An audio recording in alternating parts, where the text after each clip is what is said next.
Let's meet Ken and Veronica, owners of a lovely villa in the countryside of Otricoli in Umbria. They'll be sharing with us their experience on purchasing a property in Italy, as well as what daily life looks like for them. Stay tuned to learn more.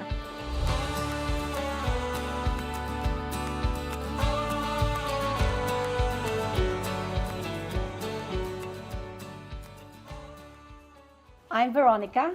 I'm from the Philippines, but I live in different places already since I was on my 20s. So I live in like Hong Kong, Malaysia, Singapore, England. And I'm Ken, originally from the Midwest part of the United States, but left there after working in public education, went to Singapore for 4 years, from there to Venezuela for 2 years, and then back to Singapore, where I stayed a total of 33 years before, and in there, I might add, that's where Veronica and I met and got married.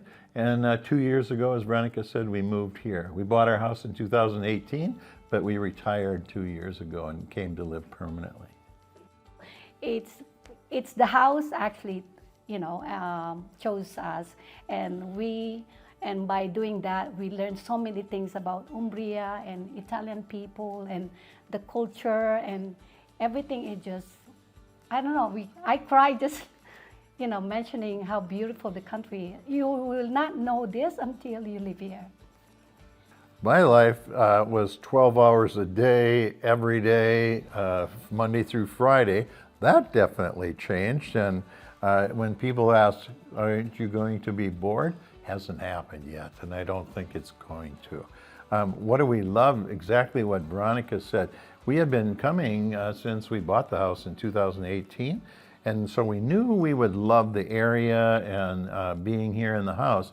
What we didn't know is about the community, but I must say we've developed good friends and built community in a very short amount of time. So that's what I love, is that sense of community here. Veronica had seen Under the Tuscan Sun about 8 times. Well, now we say we're here doing Under the Umbrian Sun, with the patio and the house open, 25 people that flow in and out, some who speak only Italian, some who speak lots of languages besides Italian, and it all works. So we found that to be... Yeah, like we have our electricians, the plumbers, and, our muratore, or our handyman, just they're having, a get together. That was really nice, yeah. And I feel like, yeah, we're living under the Umbrian sun. Why did we fall in love with Umbria and decide to move here permanently? I think we had, when we were in Singapore, we hadn't explored much of Europe. So we started to travel. And we had been in Spain and France and kind of looking at houses while there. And our friend used to live in Rome. So we asked him if he moved back to Italy, where would he choose to live? He said Umbria. And pretty much on that, we came to Umbria for the first time, even though we had been in other places in Italy, and fell in love with the people and just the sheer beauty of the nature here, and thought, we should be looking for a house here. Well, I just have to add it. Actually, when we were looking in Spain, we couldn't find a place that we feel that it's good for us. That's, so when our friend mentioned that, try Umbria, I got connected with Roberto. And from there, he actually took all the things that we looking for. And we came here and we decided that we look for the houses, and Roberto was very good, and we got this house, which is the last house that we actually viewed. So when I told to my husband, I don't know, how do you feel when I said Roberto from Grecia is coming to? Well, yeah, it wasn't like I was totally lost on me. We were going to looking at properties, but I thought it was going to be a little more casual.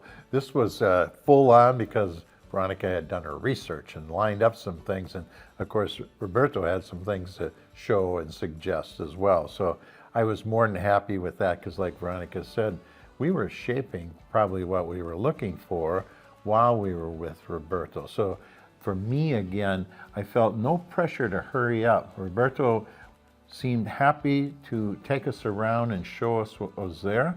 And it's very seldom that you're with someone who is totally patient and makes you feel like he's working on your behalf, which is actually what I felt, because otherwise it would have been, okay, 4 properties, which one do you want to choose? Never felt that. Lastly, I think a shared, emotional. yes, probably that shared feeling of finding something special. Would we say to someone embarking on the same path, think about it, go slow? No, we'd say, do it, do it. Yeah. We went into it hoping to find something, but also very motivated. We wanted to change our life, and we knew we had to because we were retiring. We just didn't know if this was the place. And I think, 2 years on now, we're thinking it's the only place. One thing I would add in terms of what would I say to people who are thinking of embarking on the same journey is, I wouldn't wait as long as we waited. Yes. If I could figure out how I could have retired sooner and been here sooner to maximize what we're doing right now, my advice would be do it by all means. I think if you can do it, don't reach until you're 65. Do it if you have the means to leave here and retire early and move away from stressful situation. You can try, be here, and you might think it's bureaucratic, but that's just really the little thing that you have to deal with.